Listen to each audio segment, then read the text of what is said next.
and the judge and the social worker, and we all decided it was going to be about time that I had my vasectomy. So I went and I got this consultation thing done with my doctor. Very embarrassing going to a doctor, talking to a total stranger about your junk. It's really, really very uncomfortable. But I go there and I ask the doctor, I was like, hey, so you snip it, and then what happens? Am I still producing little swimmers? And he says, absolutely you are. So now the next question, I had this vision in my head of my junk going down to my kneecaps. But so where does it go? Where do little swimmers go? And he says, well, no, they go throughout your body. Your body absorbs all of them, which I find pretty disgusting. And he says, and eventually just excretes out your body in natural form. Which now makes total sense, because recently I was watching the movie 9.5 Weeks, and my nose started running. Like 3 times during the movie. A lot. Holy shnikes, man. Gives a whole new meaning to the term blowing your nose. I will tell you that right now. Oh, gosh. But biggest reason, though, why I was very self-conscious about getting my vasectomy done was the fact that all of a sudden now everybody's going to know that I have a small penis. And it makes me uncomfortable.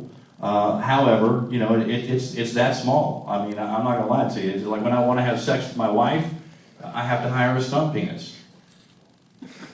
And it's pretty expensive to do that, let me tell you. I don't know if you've seen the price of cock lately. Absolutely. So anyway, so I go to the doctor's office, and I meet up with the nurse. She's walking me down the hall. We're making some small talk on the way down to the procedure room, and she tells me, she's like, Sammy, I just wanted you to know that, I listen to you every single afternoon when I'm driving home from work. It is so nice to meet you in person. It's so nice to put a face with the voice.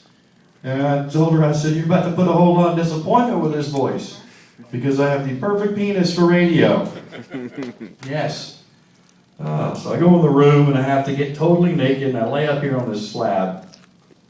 And she comes back in the room, and she's walking by.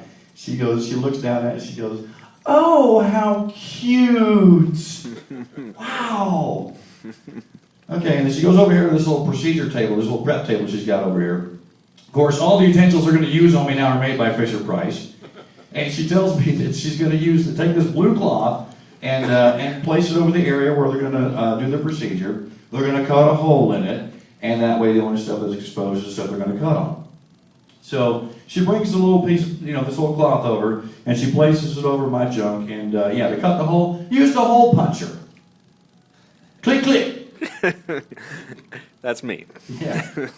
That's me in all my glory. Click, click. Oh. So, and then she tells me she has to wrap him up in some gauze so that we don't have any accidents. And I gave her a look like, really? There's going to be an accident? I don't think so. But, so she pulls out this piece of gauze like this. And she looks down at me and she went, And she cuts the gauze in half. Kept cutting, and down the middle of it, and finally gets the right piece of gauze that she needs, the perfect size for him. She wraps him up, tapes him up there, and then she looks up at me and she says, let me tell you something, Sammy, he looks so cute. Looks like a little caterpillar in a cocoon. God, maybe one day you're going to get lucky and he'll blossom into a beautiful butterfly. So yeah, needless to say, I'm very self-conscious about the fact that I have the perfect penis for radio. But ladies, you get self-conscious about some weird stuff too. Our morning guy Jeff Elliott and I were talking about this one day, and his wife and my wife have something in common, that they are both panty hiders, and they hide their panties. Like ladies, when you go get your pap done at the gynecologist, which by the way was my first career choice, so I wanted to do that for obvious reasons. Problem was, I talked to an actual gynecologist. He said, they know what is cracked Sammy. Yeah, there's little accidents that happen. Stuff like you get a little tinkled on at times, you get farted on occasionally, and you have to act like nothing's happened, and then but occasionally that turtle pokes its head out and just makes it very awkward. So, yeah, I chose radio. But, so ladies, you will go to your gynecologist, you'll walk into your exam room, and you have no problem taking your pants off. You fold them up nice and neatly and put them on the chair right there, right? All right. And then you will wriggle out of your panties, and you will wad them up in the teeniest, tiniest, smallest ball you can think of, and you hide them in your pants. I mean, why? Okay, here's the deal. Your legs are spread open. You got a doctor this close to your hoo-ha, sitting right here, seeing everything that you're about, and you're hiding your panties. It's crazy. Wow. Where are my panty hiders at? You know it. Ma'am, you look like you're a panty. Are you a panty hider, ma'am? Get off your BlackBerry. You're a panty hider. I know you are. She's hiding her panties in her BlackBerry. Where are my panty hiders at? Raise your hand. Give me a round of applause for panty hiders. Come on. All right. Y'all stand united, please. There you go.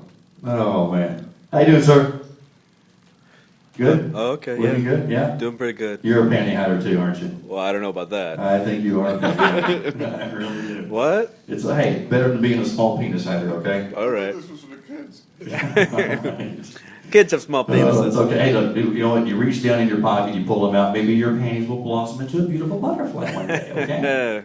Thank you guys very much. I'm Sammy Cruz. Nice. I forgot my needle line.